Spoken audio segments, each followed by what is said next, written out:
terraformers in the Legends of Thea, basically the idea was they would send these little golf ball sized robots to the planet before them, and these traveled much faster than the ship could travel safely because they weren't really traveling, they were being fired. So they didn't need like fuel or anything like that. They would just have hundreds of booster rockets, and these little capsules would break open when they go to the planet, and they would drop down and then start moving with little legs and scratch the ground and plant seeds.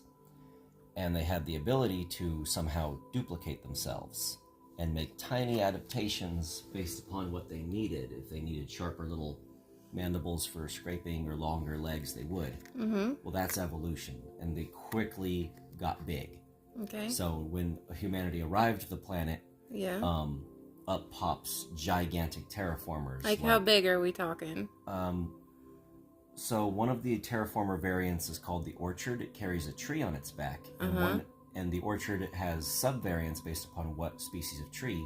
So a giant sequoia can sit on the back of an orchard while it walks around and takes snippings of this tree And plants them in the ground. Okay. And each terraformer can no longer be interacted with by humanity. If you bust open its brain and plug it into anything, it'll just scramble your device. They can't read the program or they what? can't read the program, and none of the terraformers understand the shutdown command anymore. Okay. They don't get it. How long have they been there on the planet now? A few hundred years. Okay, so they've kind of like evolved their own program without humanity there? Yeah, they've self-evolved their own program. And they have many different tasks that they just put upon themselves to do.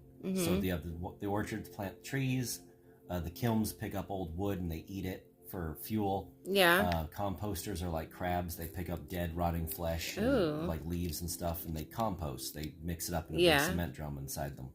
And they just do it. And they're basically like animals now. Okay. They're fully adapted animalistic robots on the planet Thea. Okay, and they just, were there to terraform, right? And obviously just terraform.